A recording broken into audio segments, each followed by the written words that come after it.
slowly, consistently doing the same thing again and again and again. Correct. And letting it happen over the years becomes amazing and flourishes in the long run. We need to understand that money habits are generational. That mindset has to happen. If you open yourself up to receiving, money comes to you.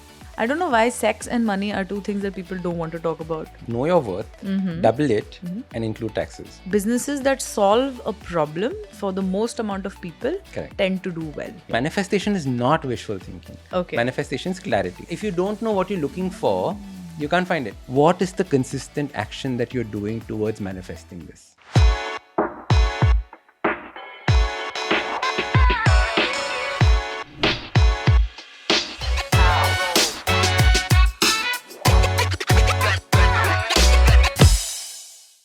Hello everyone and welcome to the Happy Hour with FinCocktail. Our guest today is a very interesting personality. He is one of the first friends that I made through a podcast, funnily enough. He is a podcaster himself. He is a content creator. He's also director at a massive company and a habit coach. Everybody, please welcome Ashdin Doctor. Sayali! Hi. Hi! So excited to be here. And I'm so happy that you finally started your podcast. I've been telling you this for ages. Since we did ours, since we did one with you. Correct. And I told you have everything perfect for the podcast. Just start. You're going to add so much value to people's lives. So I'm so happy you did this. Yay! And thank you so much for being our guest today. 100%. I couldn't have thought of anybody better, especially. A habit coach. Now, a lot of people don't know what a habit coach is or what do you do exactly as a habit coach. Please tell them. So my whole funda as a habit coach is to help people make their life easy. Okay. Most of us are frustrated because we've tried to make some change or the other in our life. Everybody, na? Buri aadat chhutti nahi, nayi aadat banti nahi. That's the problem. Correct. And then we try force fitting, a diet into our life. Yeah. Or it never lasts. Doesn't work because consistency doesn't exist. Na? Yeah. Suddenly you want to go from pizza burger every day to salads and green soups salad every day. And then you just look at a picture of a pizza on a computer. And then drool like Simba. Doesn't work like that. Oh my God, Simba. So the whole idea is how do we create consistency in people's lives? And once you create that habit, it's easy. Life then is it peaceful. Becomes natural. Correct. So the whole idea is how do you make your life peaceful and easy? Okay. So who would maybe need a habit coach?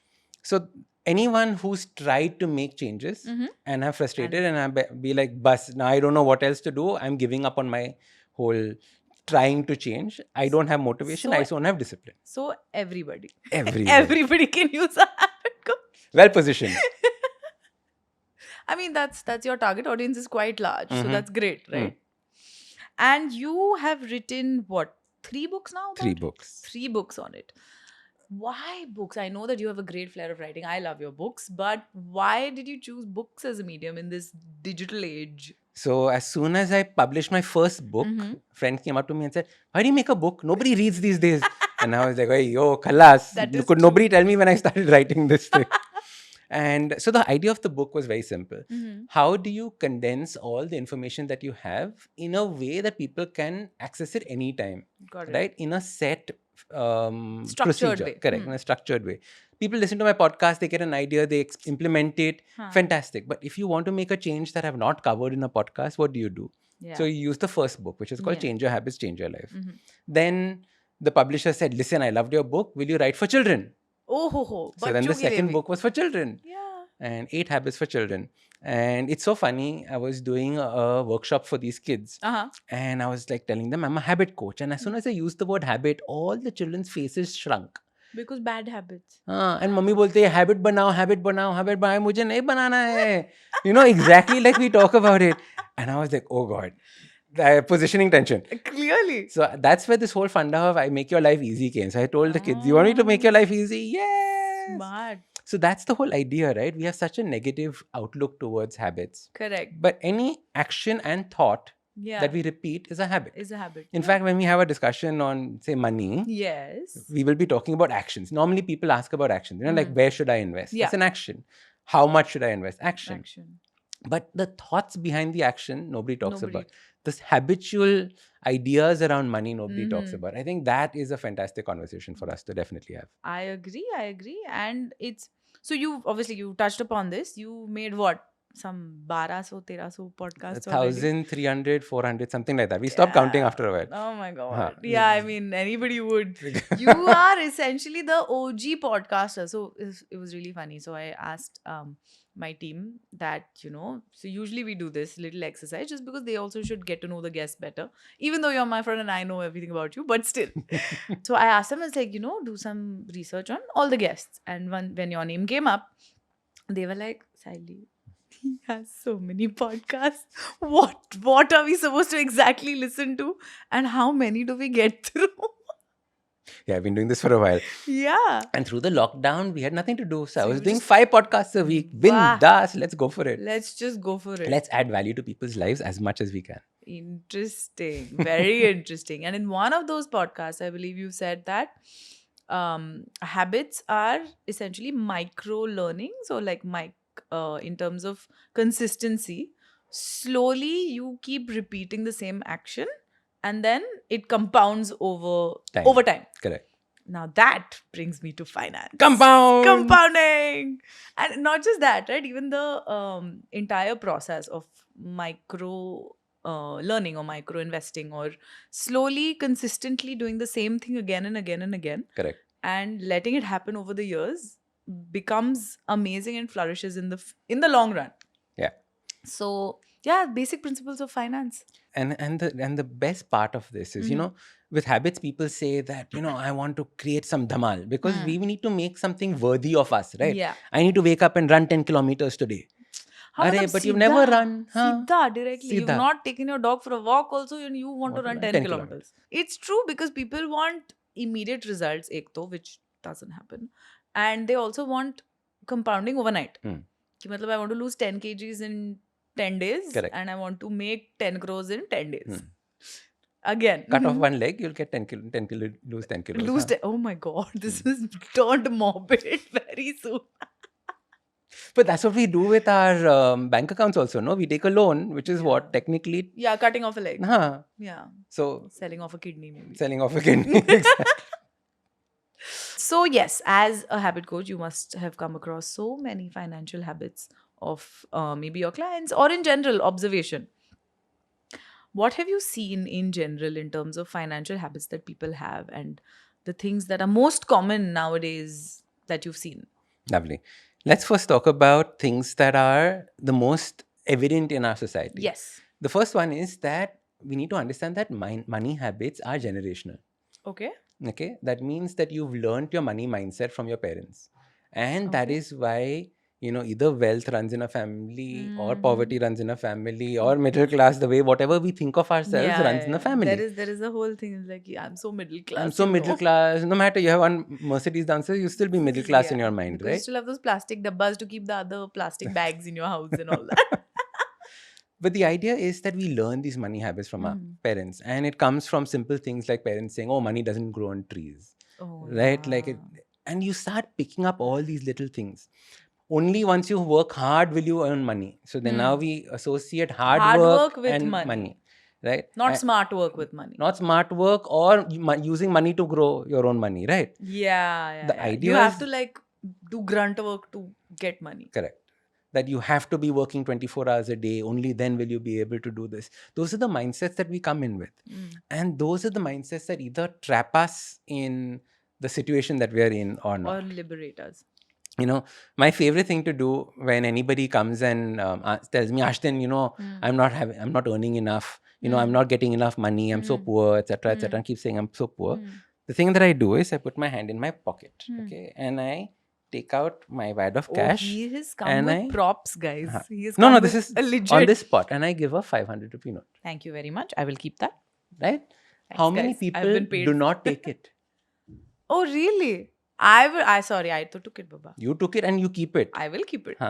But people don't take it. Are you serious? That means that money, when coming to you, you're refusing it. Oh. So how will you ever earn money if you refuse it as soon as it comes in? I am not refusing it. Has to come to you. Has to come to me. So I did this with a friend of mine, and she's always been, I'm poor. Did this whole fine. She gave it back to me. I said, how will you earn it? Keep it. So then she hesitantly took it. This is going to be my little lucky charm. 3 months later, she got the biggest job of her life that she joined. Really? Because she opened herself up to receiving. Not because she took my money. You won't get your biggest job because of that. But like, maybe or not. Maybe you're lucky. But she opened it up for receiving. And that mindset has to happen. If you open yourself up to receiving, money comes to you.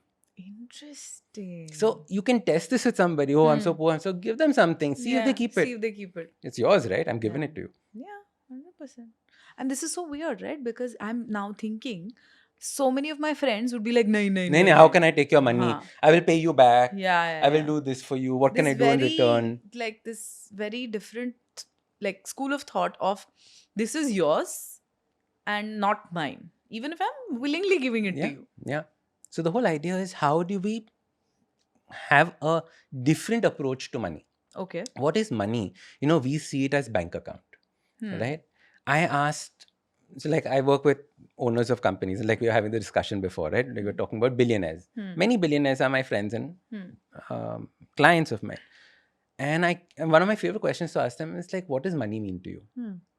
And they think about it and they say, for me, money is the only way to make more money.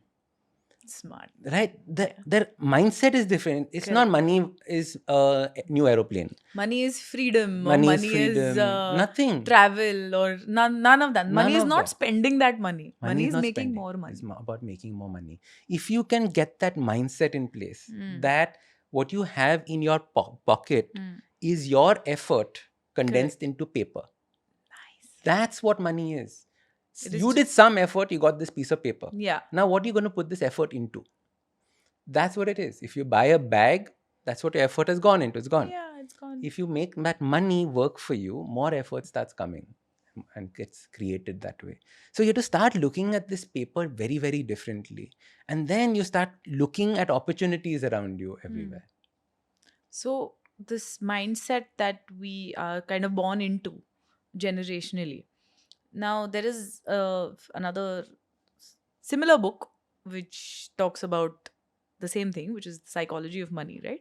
And they talk about how every generation goes through its own trauma. Correct. In terms of economy or in general. Like our grandparents, it was during their lifetime. Post-World War II and all of that. Yeah, post-World War II. And for us, it was independence, right, in India.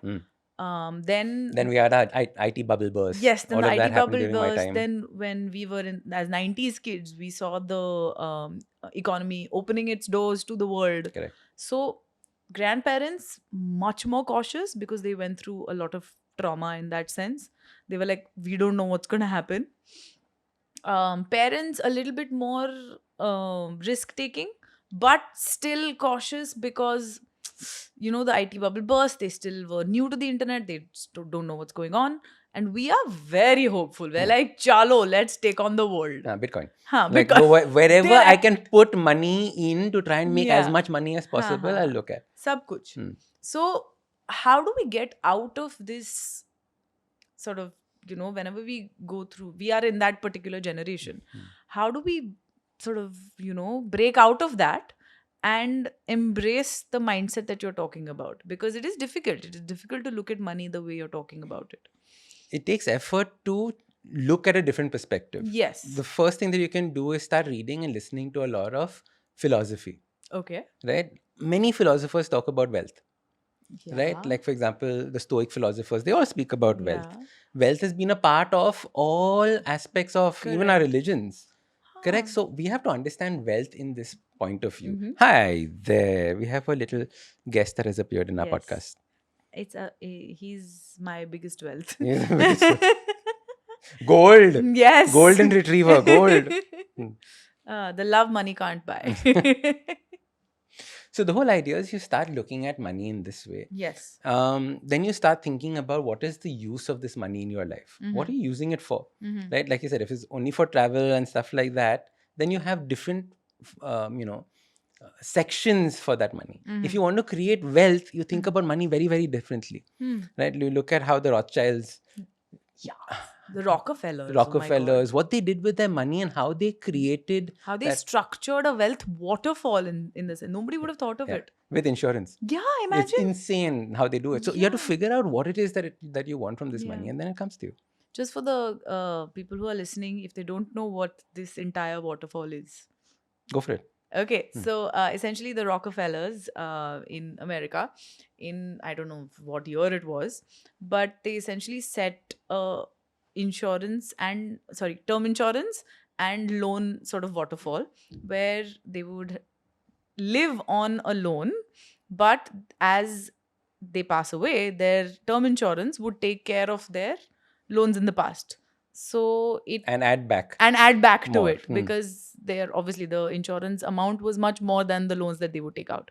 So all their expenses were on loan, but none of the family generations ever would run out of wealth, because it was like a waterfall that they created. Correct. Very simplistic explanation, but I hope it, comes across. And that's the way to think about it, right? Like, how do you look at money differently? Yes. We look at money and a loan very differently from the way the rich look at loans, right? We were having this discussion before. Yeah. Loan is a burden. Loan is a burden. Most rich people are living off loans only.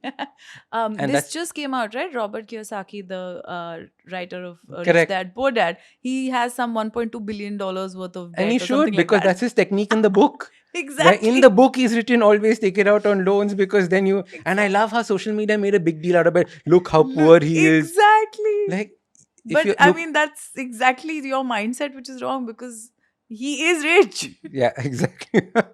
So the whole thing is that the rich take loans so that they can use that money for making more money. Yeah. The poor take loans for buying, for expenses, for liabilities, for a car that's never going to pay them back. If you buy a car and then become an Uber driver, that's very different. Yeah, that's an investment. That's an investment. Yes. But if you buy a car to show off to your neighbor, that is not. Right? Yeah. So it's interesting to understand how they think about money in that context. Yeah, that's very different. And what are some of the... So this is, of course, what you've seen around. What are some of the bad financial habits that you've seen? Most of these financial habits are born from these mindsets, right? Like, oh, I don't think I can do this. Oh, it's always that negative. Like the biggest bad, inverted commas, habit is to think that all rich people are greedy or are evil. Oh, like, those Amitabh Bachchan movies where all the villains were all the villains were multi-billionaires. Rich and like, oh actually, my God. that time we didn't have billions, but like crore-pati the. Crore-pati. Right? We always associate lots of money with being evil. Yeah, if you break that, why would you ever become rich then? Because then you're becoming evil. That's true. But don't you think that's changing now? Because even in pop culture, like you have like Rocky and Rani, where Rocky Randhawa is so rich, and all your Karan Johar movies in general, it's kind of this massive mansion that they live in. So I think it's changing a little bit, where very slightly, but because if you look at in Bollywood, yes, but if you look at real life, how do we talk about Jeff Bezos, for example? Oh yeah. Right, like, did you see that graph where it's like his wife made the biggest investment, where she entered here and exited? I love that.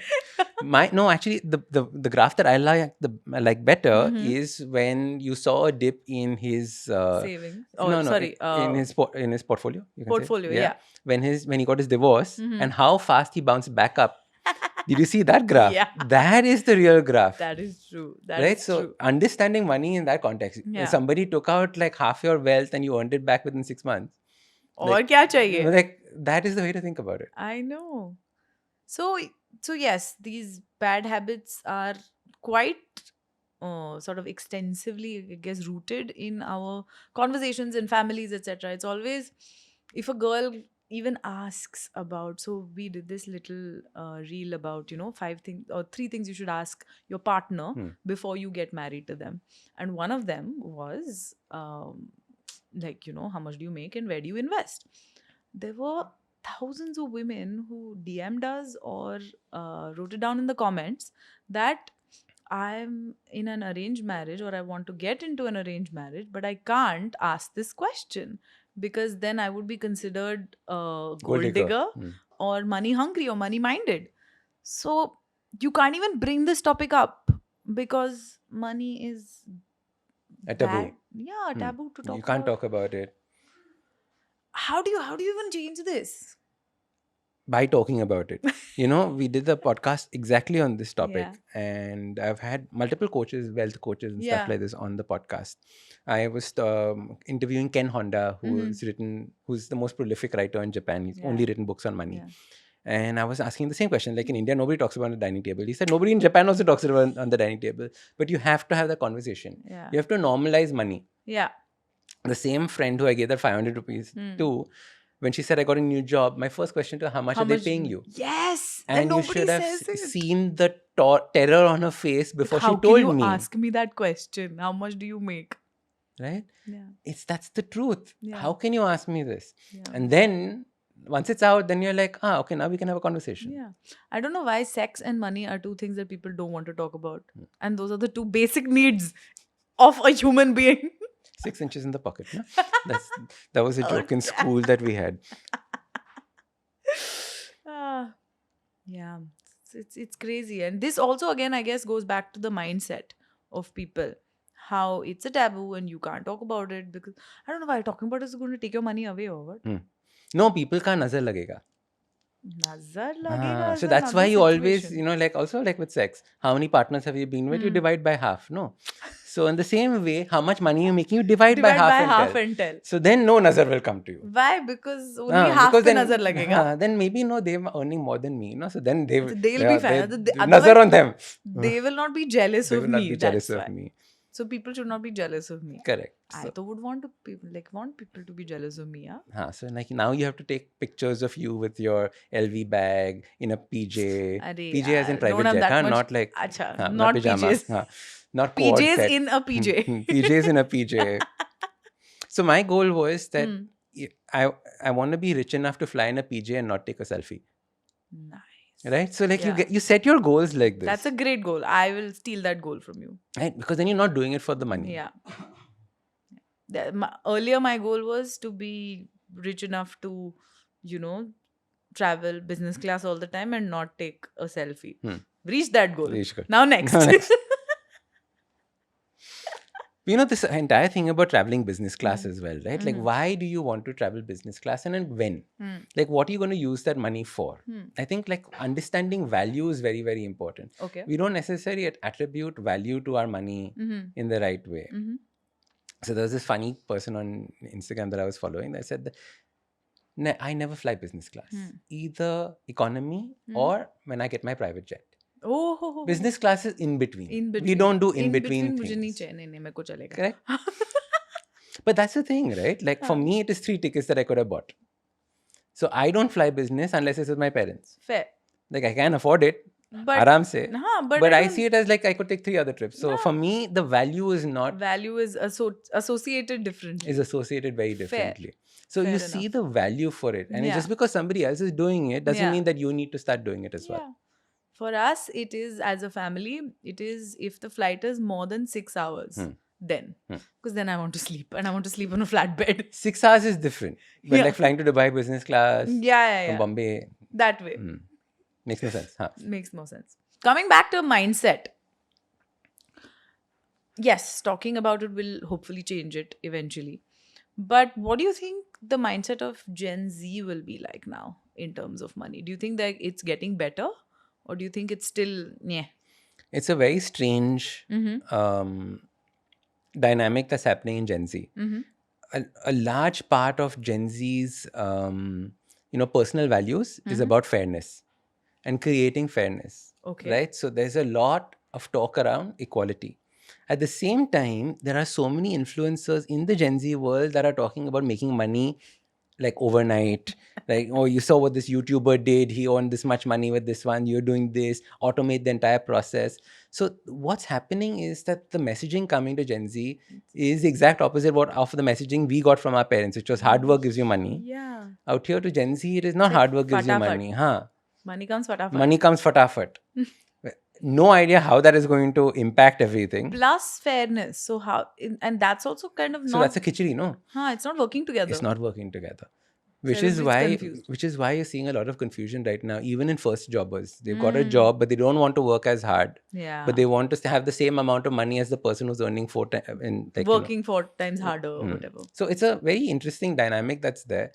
Everyone has their own personal values. Yeah. You have to figure it out and not have opposing values. Yeah. Just like this. I want to be rich, but I don't want to be seen as evil. Right? I want money to come to me, but I'm not going to take a 500 rupees. Same thing is happening here. Yeah. So we have to figure out what our values are going to be with this.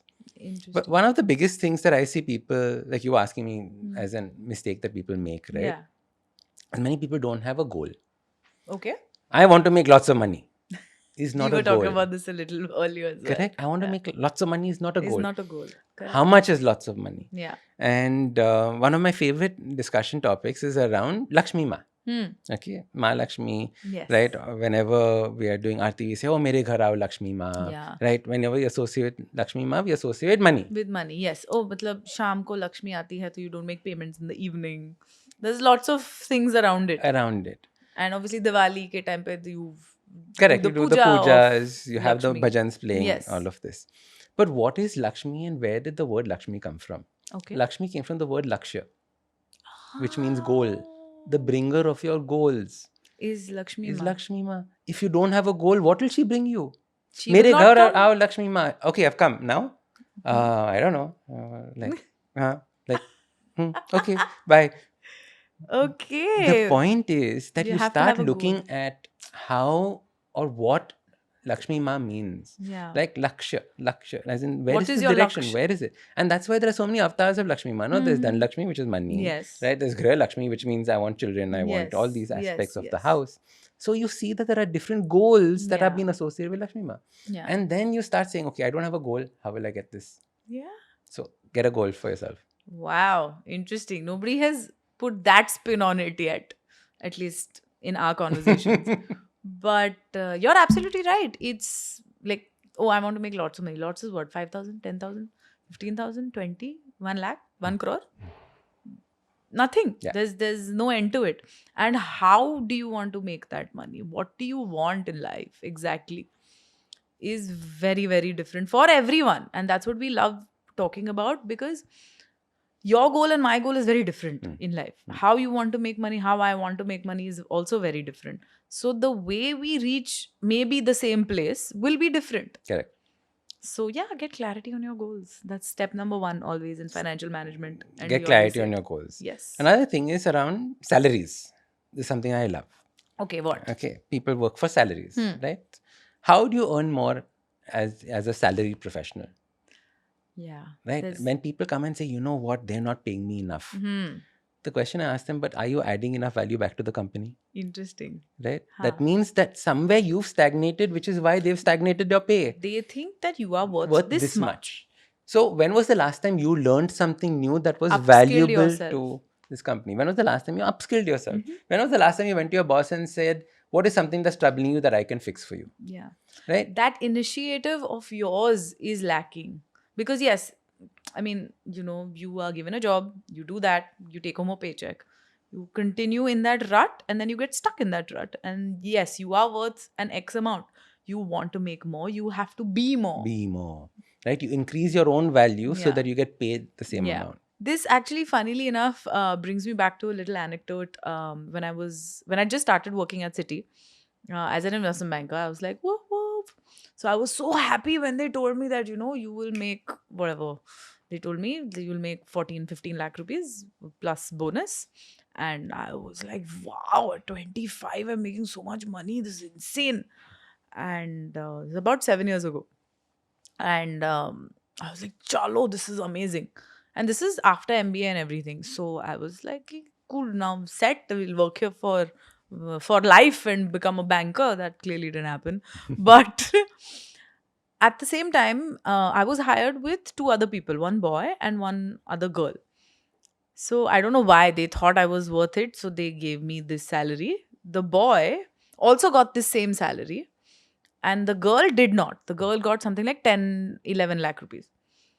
And funnily enough, I don't know why they were comfortable enough to discuss it with me. It's just so charming.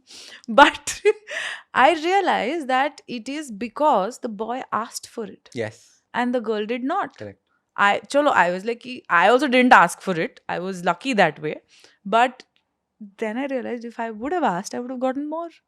So this is a massive thing that I have noticed between men and women, that men ask for it if they feel that they're worth more. Even when you're looking for a salary hike, a lot of times women just don't ask for it because they think this is what they're going to get. They're going to pay me. There was this lovely thing that I'd read that said that know your worth, double it, and include taxes. Nice. I love it. And it changes the way you think about money, you know? How do we normally have a conversation? Kitna paisa dena hai? जो आपकी मर्जी, जो आपको लगा ठीक दे दो. You know, like so many people talk like that. So many. Right? Know your worth, double it, include tax. Include taxes. And then... then you know, then it will come to you. Correct. Otherwise, how will it? Let people fall off their chair. Yeah, I agree. Even unless you're working for me, then don't do such things. I'm going to send it to all your employees. Being like, know your worth. It is absolutely, absolutely true, because there's so many times when even we kind of have asked for our time that we get paid for, etc. And people are like, but others are not asking for this much. Arey, but that's their problem, no? My worth is my worth, their worth is theirs. Correct. This is not my problem. Yeah, and other people are willing to pay for this, no? So they know what my value is. So other people are willing to pay for it. I don't have to convince. You can't have an inflated one. Yeah. See, the difference is when people have not put in that effort and think that they're worth this much. Yeah. Right? That is a different conversation. That's a different conversation. That's not what we're talking about. Yeah. Know your worth. Yes. That means you've know understood your worth. Add a premium. Yes. And then, so that adding a premium, why do you add a premium? You add it because you know what aspiration you're going towards. Yeah. That's the reason. And you don't just randomly quote a number. But yeah. What do you think are some ways somebody can fix a goal or find the goal that they're looking for? Because sometimes what we do is we lack clarity. How do we get there? The simplest statement is find a problem that you can solve for someone. Okay. Right? Yeah. If you don't know what to do with your life, just go around trying to find problems that you can start fixing. Okay. Be a fixer. Be a fixer. Because what this does, it does two things. It first makes you start looking for opportunities. You suddenly realize there's nobody walking dogs in the building. Walk your neighbor's dog. Yeah. Right? You start looking for opportunities. The second thing is that you're showcasing the world that you're willing to take action. How many of us sit on our beds saying, I want to earn this, I want to earn this, I want to earn this, and never take action? Yeah. Right? I have friends who come to me and say, Ashdin, I've not found anybody good for a relationship. Yeah. So I was like, how many people have you met? No, I've not gone out with anyone. So like, what do you expect this person to come and knock on your door? And then we're like, lo, mein aa gaya. Like, how does it work, right? So you have to put in that action. Yeah. Only then do you see that result coming in. So look for people you can help and start helping them. Yeah. And you will start seeing automatically your mind will change. Very, very interesting. And the moment you said solve a problem, that reminded me that most of the people, whenever they're looking at businesses or talking about valuing great businesses, they always talk about businesses that solve a problem for the most amount of people. Correct. Tend to do well. Yes. And it goes the same for us, right? We as human beings, even if we are salaried employees, we are solving a problem for somebody, right? If I'm a coder, I am doing that job because the manager wants somebody to code this thing. Yes. So yeah, that's the basis of things. And problems, when you're going and looking out for them for somebody else, are opportunities for you. You just have to turn them into opportunities. The thing is that you have to find either a job that nobody else can do, right? Which will make you unique in this area. Yeah. Or you have to find something that everybody needs. So for example, you look at the businesses that... you have found. Like me, right? Like habit coaching. Everybody needs. No, but habit coaching was a niche. Yes. Nobody knows how to create habits for people. Yeah. Right? Nobody knows how to do this. Nobody knows how to do what I do. So that is where the whole niche creation started. When I started, there was no industry called habit coaching. You had to create it for it. Yeah. So you found something that no one had tapped in you. The second is you create something very mass. Amazon. Sabko. Everyone can do it. Usko sab bechne ka hai, sabko bechne ka hai. Correct. Anyone. Yeah. Right? And there's another way of thinking about it. You know, they said that, you can't sell so and so to everything. You can't be selling this to everyone. Everyone. No, but you can have products that everyone would want. So, for example, you become a grocery store, right? You have everything in it. Everything's inside, right? It's not that I'm a toothpaste manufacturer and that I'm a grocery store. I have everything inside. So, there are different ways of approaching this problem of earning money. Yeah. Where are you creating value in the world around you? It's a very simple one. Start by just, like when we were kids, what did our parents do? They said that, okay, you go wash the car, I'll give you 100 rupees. You do your chores, ghar ka, and then you get extra pocket money or whatever. Right? So Yeah, it's true. We should say extra pocket money because I never got 100 rupees. It was like 5 rupees, 10 rupees. But yeah. 1 rupee we used to get mango bite. I used to get so happy with that only. 2 rupees was vada pav. Now 20 rupees. What's happened to this world? Inflation, it's called. I know. Inflation. We should do a podcast on vada pav finances. That'll be great. Na? Yeah. Like how we have the McDonald index, we should have the vada pav index. Mere zamane mein. Anyway, we sound very old right now. We're not that old, guys. But I've actually found it fun to now talk about in my days. We had a dial phone. I mean, technically, think about it. 30 years ago was 2000. I'm 40 years ago. So see, it is hamare zamane. You remember when you connected to the internet and it used to make those sounds? And then somebody picked up the other phone. Yeah. And they're like, Mama, stop and put the phone down. Such joys. I know. And then floppy disks with like 1 MB of space or 2 MB of space. And the entire game would fit on that. Coming back to our time. In finance also, personal finances, we begin by saying, what is your financial goal? Now, your financial goal can be anything. Buying a house, car, your child's education, your parents' retirement, your retirement, everything. But making sure that you have clarity on all of them is very important. Whenever people tell me that, Sayali, I want to do everything. How do I help them? You help me help them now. For example, how do I help them streamline this process and make these financial goals clearer to them? I love it. So where do you spend money the most? So the way to think about this is, where do you end up spending your most amount of money? Okay. And what of where you spend money brings you the most joy? Okay. If you know these two things, what you do is you double the amount of spend that you're doing on the things that bring you joy, and you crash all the other things in your life. So for example, for me, I like buying tech. Okay. So I will double the amount that I spend on my tech. Okay. But I'm not a big fan of clothes or of travel. So I will completely crash that down. I will not spend extra. You won't spend only. So it's not that I'm buying clothes to impress you anymore. Because it's not something that makes a difference. We'll wear the same one in six colors. Same thing next correct. Next podcast I'll wear the same. But the idea is, this way you're doubling the joy that you get from that same amount of money that you're spending. Okay. Many a times, and this is the crux, many a times we end up spending money to impress others and not doing things that bring us joy. That is so very this true. Changes this around. So that's one way of looking at this money. So if you're having somebody structure it out, what is the most important thing for you in this context? Correct. That's either going to give you joy. Focus on that and not on the rest. Else. But when finance consultants come and ask me about this, what is your goal? Goal is easy. Second question is a clean bowl. What is your risk appetite? What is my risk appetite? I've never been able to understand that word. Right? Like, I don't want to lose money. But I also want money. So that's one complete khichdi in many people's minds. It is. It really is. So risk appetite is... So we always love saying that finance is more art than science. Now, I think I've said this in every podcast that has ever been created that has me in it. But risk is that art. That art is to judge how much risk you can take. Now, I'll give you an example. It makes it easy. So, let's say a 30-year-old. There are two 30-year-olds. Let's call them A and B. Now, A has no liabilities. A is not married, doesn't have children. His parents are well-to-do. They are... they have their own pension fund and all of that. They don't live with him. Living the life. He earns 1 lakh rupees a month.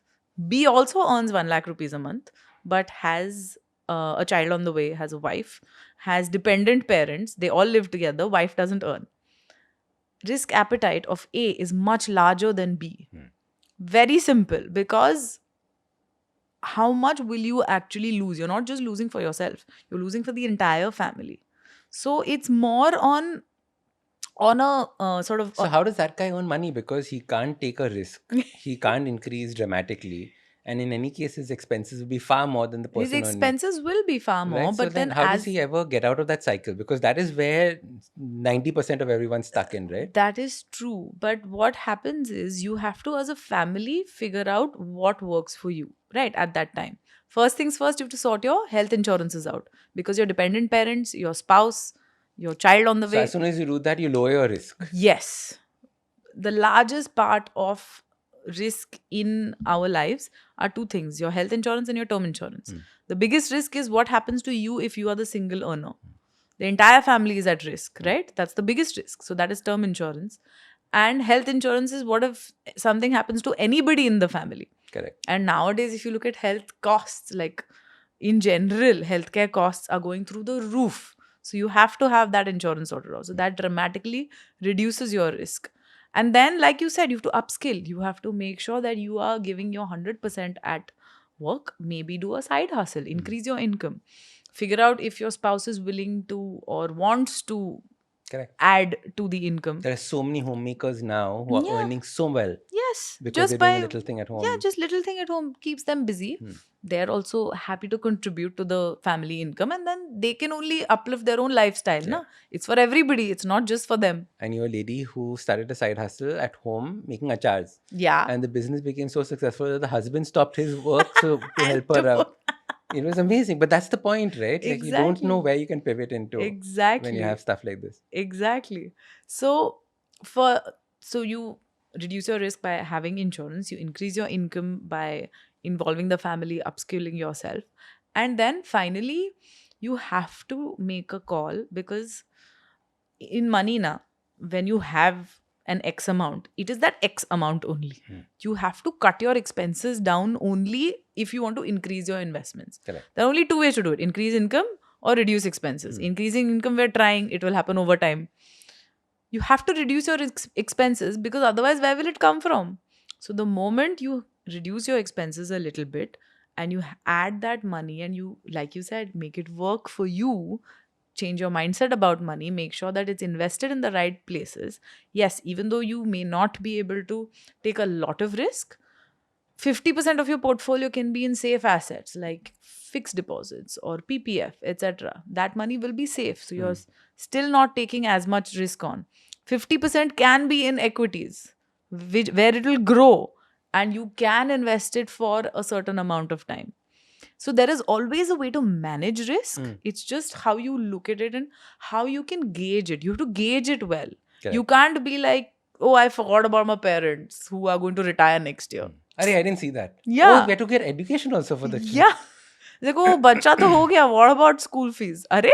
So remember in the start of the podcast, we were talking about mindsets. And, and we discussed the mindset of the rich, which is about how money is about making more money. Yes.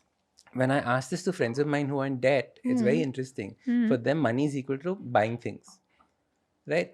What is money for you? Money means I can buy something. So their mindset is that this is for me to spend. For me to spend. It is not about for it to grow. It is not for it to grow. It is for me to spend. And you see the mindset then. Yeah, obviously, you're going to spend it. That is only wrong. No. The mindset has to be, how does it beget more? Yeah.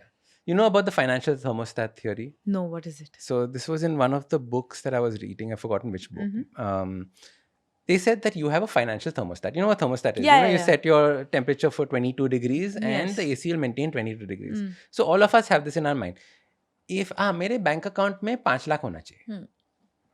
Suddenly windfall happens. You got 30 lakhs in the bank. Wow. You don't know what to do with it. So you end up spending it all, which is what happens to lottery winners. Yeah. Right? Oh yeah, lottery winners. That's another conversation. So, pachak, gone. You're back to your 5. Magar mere paas paisa tha, abhi ho gaya. And now it's become a story. If you're less than 5, you're constantly mere paas paisa nahi hai, badhao. So the idea is, how do you increase this financial thermostat as you start growing? Oh, very and interesting. What happens is that I've got 5 lakhs. Yeah. But how does that 30 lakhs disappear? Oh, now I've got 30 lakhs in my bank account. Yeah. Now I can change my house to a 4-bedroom. So now rent has doubled. Doubled. Oh, now that means I have to have my child go to a better school. So what has happened in that is that your savings have remained the same. Your lifestyle has changed, but the savings have stayed the same. We call this lifestyle inflation. Correct. Yeah. You're right. It's where as your income grows, your lifestyle grows. Yes, it can grow. I'm not saying it can't, but it can't disproportionately grow at a cost to your savings and investing.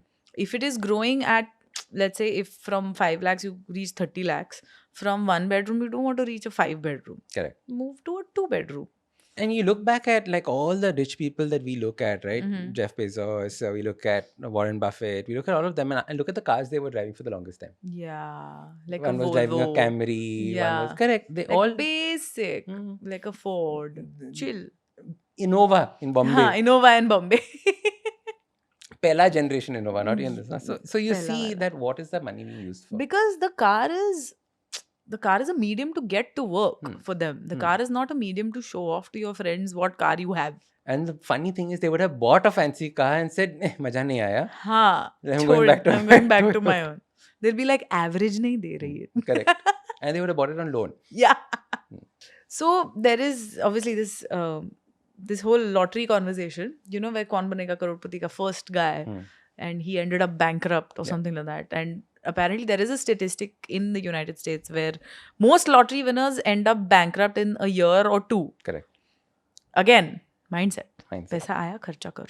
It wasn't earned money, right? You didn't grow into it. So now you don't know what to do with it when it comes. But I don't know, even if I ask you, what will you do with $1 million if I suddenly put in your bank account? First thought will be, I'll spend it on the things that I enjoy. No, I'll buy a bag, I'll buy shoes, I'll buy this. No, for me, I immediately started thinking, kaun sa fund acha chal raha, usme dal do. Nonsense. You thought about that bag? No, I remember your reel. I already have my bags. You have your bag. I told you, I already have my bags. No, but genuinely, the first thing that came to my mind was like, aaj na ye stock niche gaya hai. And I'll tell you an interesting one. If you want to ever figure out, you know, whether you got the right answer to these kinds of questions, always think about the most boring answer you can. And the boring answer is the right one. FD kara lungi. FD kara lungi. Haan, you know, mera ye investment ka plan. I'll put it in my mutual funds. Boring answer, good. Correct answer. Guys, remember this. Boring answer, correct answer. If you're going to buy any brand that you cannot spell out. Yeah, you need autocorrect for it. Probably a bad idea. Okay. So now we have goals. We have our laksh. How do we manifest them? Because I know you love talking about the power of manifestation, and you have spoken about it at length before. So tell us. Manifestation is very simple. Okay. Manifestation. I've never tried this, by the way. Really? I've never manifested. So you know that last year I published 3 books. Yes. All 3 books are bestsellers.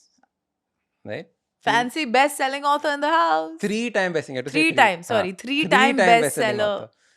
So all the folders that I used to write my books in are called bestseller. Really? The mindset is, this is a bestseller. Pata hai mujhe. Matlab, why is there question doubt? Hi nahi hai. So the thing is that you first have to have clarity on what you're thinking. People say, I want to write a book. No, I want to write a bestseller. Yeah. I want to write a bestseller that sells 1 million copies. That you see the clarity of the goal. Thought. The more granular your clarity is, the more you can visualize it. And the better you visualize it, the easier it gets. And why does it get easier? Why? Because when you visualize it, then you start looking for it around you. And so when the opportunity comes, you take it. If you don't know what you're looking for, you can't find it. If you've never seen an elephant in your life and I tell you go find an elephant, you wouldn't know what to find. Go to find. Correct. You'll give me this mug and say, is this an elephant? So you have to have clarity on what you're seeing. Step 1 is clarity on what you want, visualize it. Second one is take action. Okay. Without taking action, it's not going to happen. So many people say, oh, I'm manifesting this. How have you taken action? I've created a journal. No, but how have you taken action on your dreams? I see my journal every day. But what are you doing with what you've... Gadedi, you know, like... It's like Gadedi. Like if I had not written those books, they would never have become bestsellers. Yeah. Right? It's not just I made a folder and kept it and looking at it. What a nice folder I made. Look, best folder. Capital B, capital S. No, that's true. Capital B and S. But the thing is that I actually had to sit down and write 750 words every single day for a few months before the book formed. What is the consistent action that you're doing towards manifesting this? Right. In finance, the easiest thing is start an SIP and stop thinking about it. See, correct? You made my job easier. You said it already. You manifest and then you start your SIP and stop thinking about it. Finish. But that is the easiest step you can take. Then you start looking at, okay, now how do I increase this SIP? I used to put 15,000, now how do I put 30,000? I used to put this, now how do I do this? So it's interesting to start thinking about the manifesting goals in this fashion. The more granular you get, the better it is. Why have you never thought of manifesting? I don't know. I think it was a little bit of a thing in the past where as a child or sometimes you have childhood trauma, right? Where you go through something and you visualize it, you manifest it, and then it comes to you, but not in the way you would want it. At a cost which is higher than what you wanted. I'm being very cagey right now. No, you're making perfect sense. There are two big traumas that come from childhood. The one is when people say, "Arey, stop dreaming." Correct. We don't realize that our dreams become our reality. Yeah, that's true. I've recently started dreaming again, by the way. Dreaming is the most important thing. So, in the Hawaiian tradition, the traditional religion of Hawaii, they believe the day starts at night. You know how we think the day starts with sunrise? With sunrise. They believe the day starts at sunset. Oh, really? Why? Because you go to sleep at the start of the day, you dream, and you wake up and create those dreams. Oh, damn. Isn't it so beautiful? That's beautiful. Right? That's what we have to do. That's impressive. You have to start dreaming so we can clearly visualize what it is that we want. Interesting. So a lot of people believe in the power of manifestation, but a lot of people also mock it a little bit. I mock it all the time. Really? When people don't take action, like I was just saying, right? Like, because then it's wishful thinking. Yeah. So manifestation is not wishful thinking. Okay. Manifestation is clarity. I'm glad you said this because a lot of people, I think, just want to write it in their journal and be like, "Ha, mera to ho gaya." So can I share a very interesting philosophy that I've just been exploring, which is about, in spirituality and all, they say there is no such thing as the past or the future. There's only the present. Correct? People use these things. Yeah. And we are like, no, if only I could go back in time and change this and all. What is the past? If you break it down, your past is nothing but the memories that you have. Correct. Right? Financially, your past is accounting. Yeah. Right? Your P&L, your basic what has happened is your past. Now, you can change your past if you can learn to change your memories. Just like a bad accountant will change the balance sheet. In the same way, technically, you can change the past. So just remember certain things. You remember it differently. That same incident can you change in a different light, right? Was there a teaching moment from you? And then you suddenly see that past in a different way. Yeah. What is the future? The future is nothing but the desire to create a new memory. So last week when you said on Tuesday at 3 o'clock, come and we will record a podcast. For you, it was the desire to create a memory. Yeah, just this. This is what I was creating then. Yeah. Now, what is manifestation? Manifestation is the desire to create a memory. You want this to come and you want to be able to experience it and then make it part of your memory. So if you can create and make it a part of a memory, now it improves and creates more energy in the direction that you're going. But you're right, because if at that point, when I wanted you to come here and have a conversation with us, if I didn't text you, if I didn't tell you that, listen, Tuesday, 3 p.m., come. If you're not taken action, the first was a thought saying, should I have Ashdin? Correct? Then second was action. Manifestation that, yes, we should do this. Correct. And now you've created the best podcast in the world. So you see how it has happened. Yeah. A lot of people ask us that, theek hai, ye goal hai. But now, everybody has these goals and everybody wants these things. How do I really work towards it? But mere se na ho paega. Oh God. Now you see that, na? So what is that? That is mindset. Mere se na ho, kyun na ho paega? Yeah. Right? Everything is possible. Everything is possible. You have the same makeup as anybody in the world, right? What have they done differently from you? From you. It's mainly a mindset. They learned something that you did not. You did not. So if you're not learning, you're not growing. Very, very interesting. You told me that you, obviously, I mean, I know this as well, that you work with a lot of billionaires, you're surrounded by some of them. Tell us one thing that they would do that people wouldn't, like middle class people. Let me tell you what they do that regular middle class people do. Say that. That's also sure. To also understand mindset. We were once going for a movie. We booked 5 tickets. Mom couldn't make it. We had to. Don't worry. Black mein becha? Yes. Are you serious? Yes. No, I will go around finding somebody to sell this ticket to. I was like, it's 250 rupees. You know how much time that you've earned more money selling that ticket. How can you let it go to waste? I'll give you another example. Okay. We stay in the fanciest of hotels. Okay. Like the fanciest one, Paris, fanciest hotel. But we will not drink the water from that hotel. Mini we bar. will go to, no, we won't drink the water from the hotel. We will go out to the store. We'll go to 7-Eleven, pick up a bottle Crate and bring it back to the room. The mindset. I will not buy something that's unfair. We think, but you just spent like so much thousands of dollars on caviar. But that was fair. That's fair. This is unfair. The same bottle that was there in the 7-Eleven, you're going to sell me for like not okay. And this is my business, but not okay. Very interesting. Right? Billionaires are also chindi, basically. No, they see the value of that money. The value of that money. They see how hard they worked as well for that I've never seen a billionaire waste money. They will give 2,000 rupees as a tip to the valet. That's not in their mind wasting money. No, because that was fair. He's done his work. But they won't blow their nose with money and like, like how we think, that's how these guys live. They're rolling them into cigarettes and smoking. I've never seen them waste money in that way. Their value is very fair, different. And the value that they put to money. Because it's not about spending their money. Correct. It's about creating value. Again, you were saying about money and value creation. There was something that you sort of hinted towards, that money is just value creation. It is just a piece of paper. So even if money didn't exist, it's the same thing that would be going on right now. It'll just be a different way of exchanging value. Earlier on, barter system was there, right? Yes. Which was exchanging value. It just basically became very difficult to carry 5 oxen to somebody. Carry 5 oxen. Right?